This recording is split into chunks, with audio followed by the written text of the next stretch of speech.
Hi, mystery writers. This is Zara Altair, and this is Mystery Fix, where we talk about writing mysteries and help writers really get focused on the mystery genre. So today, speaking of genres, I wanted to talk about your mystery subgenre because the mystery genre contains so many subgenres, and depending on where you go and where you look, the list can be longer or shorter, and um, contain things that for me aren't really mysteries, but people have classified them as subgenres. So there's two really important points to knowing what your subgenre is. One is it prepares you to write a story that appeals to readers of that subgenre. And readers are what keep authors going. So that's really important. So someone who loves urban fantasy suspense may have no interest in your spy thriller or noir detective. So you really want to be clear about what your subgenre is. And the other thing is, as far as marketing goes, how you label your story will help you reach the right editor if you're going for traditional publishing, and also will help you categorize your book if you self-publish on digital platforms like Amazon. So niching down in marketing is really important because you're targeting the very specific readers who love your subgenre. So some stories straddle subgenres, but let's take a look at what some of them are so you at least know what they are. And if you're a beginning mystery writer, you can get a clearer idea of what those subgenres are so you keep them in mind while you're constructing your story. All right. Let's go with cozy. Cozy mysteries are very, very popular. Also, I'll just mention K-Lytics, which every month analyzes all the genres and subgenres. And I'll put some notes in for K-Lytics so you can find them and discover what's going on in your genre. Anyway, the cozy is typified by Agatha Christie and contains a bloodless crime. So the solution is determined using, let's keep going with Agatha Christie, emotional like Miss Marple or logical like Poirot. It's a very, very popular genre, and it kind of crosses over into the amateur sleuth because most cozy mysteries main sleuth is an amateur, just like Miss Marple, although Poirot was not an amateur. So small set of suspects, a very small locale. So amateur sleuth. The amateur The amateur sleuth tries to solve the murder of someone close. It's usually someone they know, someone in contact in their town, and the police have tried and failed, or misread the murder as an accident or suicide. And with the amateur sleuth, the loss is somehow personal.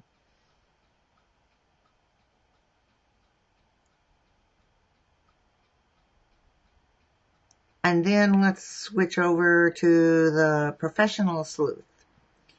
So the professional sleuth is an amateur sleuth in a professional setting.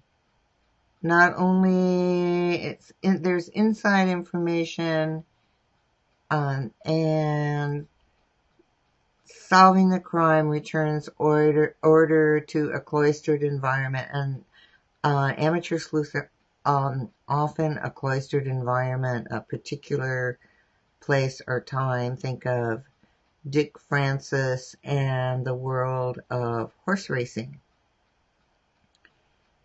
And then there is the police procedural, and this emphasizes factual police operations. You're going to have to do a lot of research on police training and background and how law enforcement works as a team. And also there's usually some element of department politics. And for this genre, we really need to spend some time with police officers, research the tiny details that make your story ring true. Then we have another subgenre, which is legal or medical. So lawyers and doctors make effective protagonists, and they have specialized skills. They're usually written by actual lawyers or doctors. So if you're going to tackle this, you're going to need a lot of background on the information and how things work. And boy, these are on the bestseller list a lot, so that's something to think about. So then there is the suspense novel, which kind of turns things around, and instead of the sleuth pursuing the criminal, in suspense, the protagonist is the one being pursued. And so the question is not so much who done it, which we think of as mystery, but how will that main character stay alive. And these two are major bestsellers. People love this genre. And something newer on the scene but very popular is romantic suspense. And this adds romance to suspense. And so we have justice prevailing, but we have a love interest as well. So you can think of Mary Higgins Clark, and also from a number of romance publishers. Very, very popular genre. And then we have mine, which a subgenre, which is historical. And you move your mystery into the past, near or far, and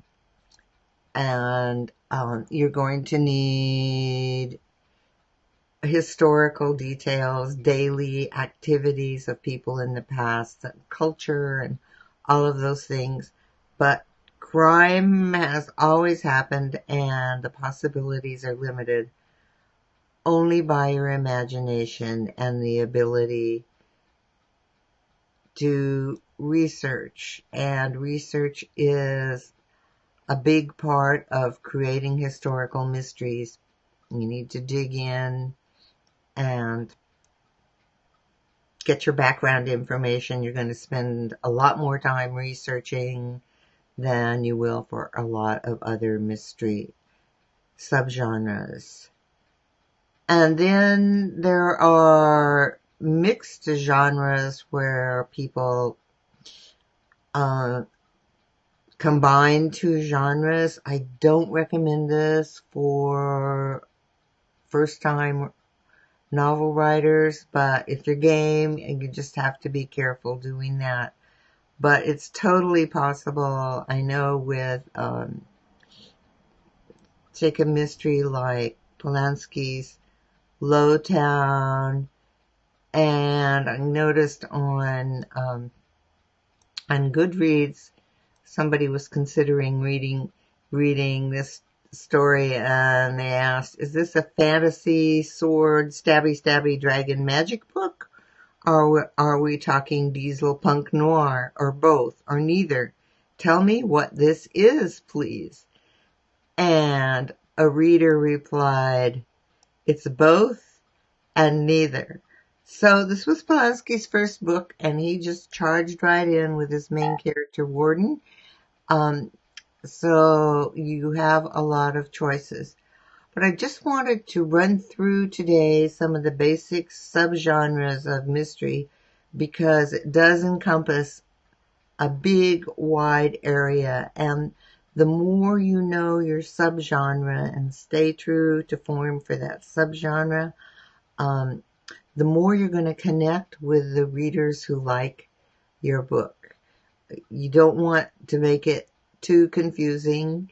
So, I know for first time writers, there's just so much to know. But knowing your subgenre really helps you focus as you develop your storyline and as you develop the characters that populate your story. You're going to have very different characters in, say, a cozy mystery than you are in a thriller.